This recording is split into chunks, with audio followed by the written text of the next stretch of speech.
Hey, what's up moviegoers? It's your behind the movie host here, Tom Tittle, and today we're gonna talk about the Brendan Fraser conspiracy.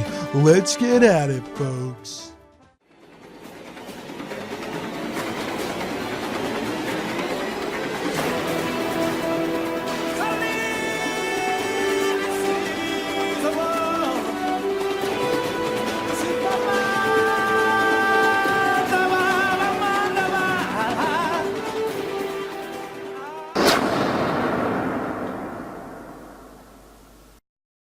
(1999), the beginning of an end. In the year of 1999, a movie called The Mummy was released to theaters, and the people went ballistic. The dashing Brendan Fraser made every soccer mom in America remember the feeling of sexual intercourse. What once was lost was now rediscovered by one man's cheekbones.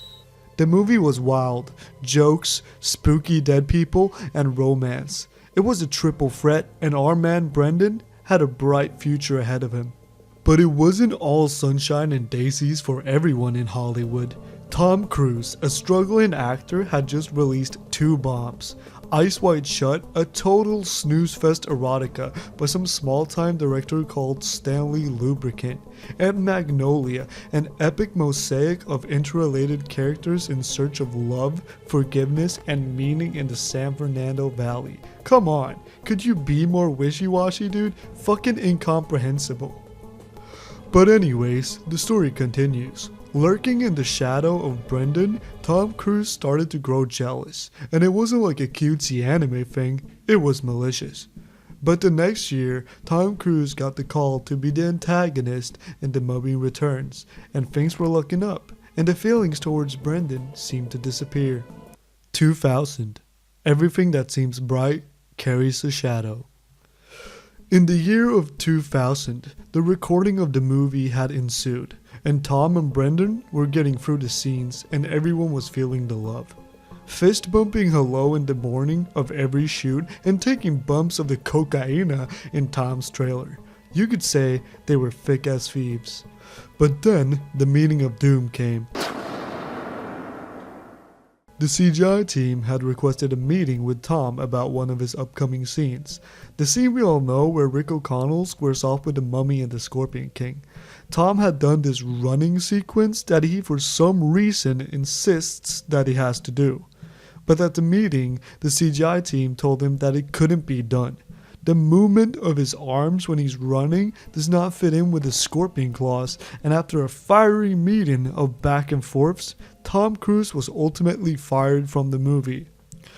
After Tom was fired, the movie seemed to be over, but luckily our savior Brendan called his friend, The Rock Johnson, a famous wrestler, and asked if he wanted the part. Fun fact, Brendan Fraser actually coined the famous phrase, "Can you smell what The Rock is cooking?" Attending a dinner party at The Rock's, he asked his wife if she could smell what The Rock is cooking, thinking he smelled clam chowder, because he's deadly allergic to clams. Unfortunately, it was clams, and Brendan went into a coma for 8 days. But luckily, now every household in America knows that phrase. Pretty cool. In the mind of Tom Cruise, trouble was stirring. He was convinced that Brendan had stabbed him in the back, and everything that had happened was part of a plan with Brendan behind the wheel. This man and his paranoid thoughts became the strong force that set out to destroy our golden god of a man's career. 2009, the Mad Emperor of Scientology. In 2009, we saw a steady decline of Brendan's career, and we all wondered why. Yes, the latest Mummy movie was not that good, but he was still as charming as ever in it. But no, it wasn't because of a shitty movie. I believe that someone or something was pulling the strings. So here with me, I have Burt Blanchett, a professor at the University of Santa Monica and a professional hacky sacker. And now, Offer. Welcome, Burt. Welcome. Thanks, Jim. Well, it's a pleasure to have you here. Now, tell me about the Mad Emperor, as you call him in your new book. Scientology cult for the alien homosexuals. In parentheses, no homo. Yes, in my book, Scientology Cult for the Alien Homosexuals, no homo, it details the rise of the great powerful Tom Cruise Mathfather IV, Oh, yes. also yes. known as the Mad Emperor. Yeah, of course. Yes, yes. It's, well, it's a very interesting title, isn't it? I mean, I get the Scientology part, but I don't really get the homosexual part. Is there like a gay vibe in the Scientology community? I don't really follow. Yes, yes, Tim, in due time, in due time. But Alright, first, we got to start from the beginning. Now, ever since Wikipedia has banned Tom Cruise and the Scientology community Alright, I didn't know that. from editing their posts, Tom Cruise had to do something to gain his power. Tom Cruise's plan? The downfall of Brendan Fraser. Now, Brendan Fraser was doing pretty hot. Pretty hot, one would say. Now, if being a 3-time hacky sack champion has taught me anything, it's that what goes up must one time fall back down. Now, Tom Cruise Mathfather IV, also known as the Mad Emperor, in my book Scientology Cult for the Alien Homosexuals, no Yes, homo, that's your book. it tells of the significance of the number 3. Tom Cruise had 3 wives, divorced Alright. at 33, Is that and so? some say it is, it's true, and some say Alright. that he even beats his meat 3 times a day. Oh, well, don't we all? Yeah. So, when he was reincarnated into his 3rd form, it was only right that his 4th form would be the strongest. Hmm. Now you're Numbers, yeah. thinking, now you're thinking, Tom Cruise is probably pretty strong, but how can he take on the Brendan Fraser? Well, that's where John Travolta comes in. So, you're telling me that John Travolta, the actor, is on Tom Cruise's side?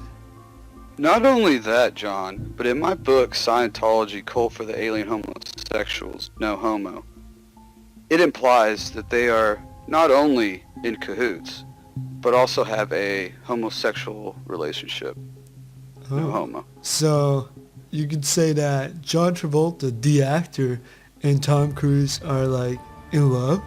Would you say that? Would you go that far to say that John Travolta, the actor, and Tom Cruise are in love, actually? Yes, it's hard to tell how deep their love is. Well, of course, yeah. Who knows how long this relationship will last? But until then, I'd like to say that no male actor is safe. You're saying that now he's in his 4th form, right? Correct. Right. So, do you feel like John Travolta is a part of the 4th form, and if he ever goes to a 5th form, he would be inclined to get a new lover or a new mate, you would say? Well, from my research, I have found that 3 is a very sacred number to the Alright. Scientologists. So therefore, we have speculated that the 4th form will be his last and strongest form. And it also is the reason you see so many people following Tom Cruise on Facebook. So, in your book, you also go about the power he has over the Scientology community. Correct. Do you want to go in on that a little bit? Yes, we do know that Tom Cruise has done movies in planes. Oh yeah, he has. He does like planes. Yes, he does. And so does John Travolta, by chance. Oh well, yeah. You're right. You're fully right. And some say they did an unholy sacrifice upon planes where they touched tips and sacrificed foreskin for the power of mind control.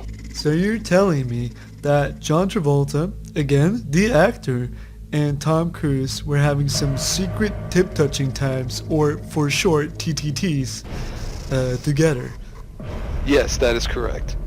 in planes. Yes, I actually have TTT trademarked as well. Alright, I will only use that with your consent. I appreciate that, John. It's Tom. Sure, Tim. Wow, guys, I don't know what happened. The interview was cut short for some reason, but I feel like we hit all the points that we wanted to. You can find his book on Craigslist. You should totally check it out. That was all for this week's episode of Behind the Movie.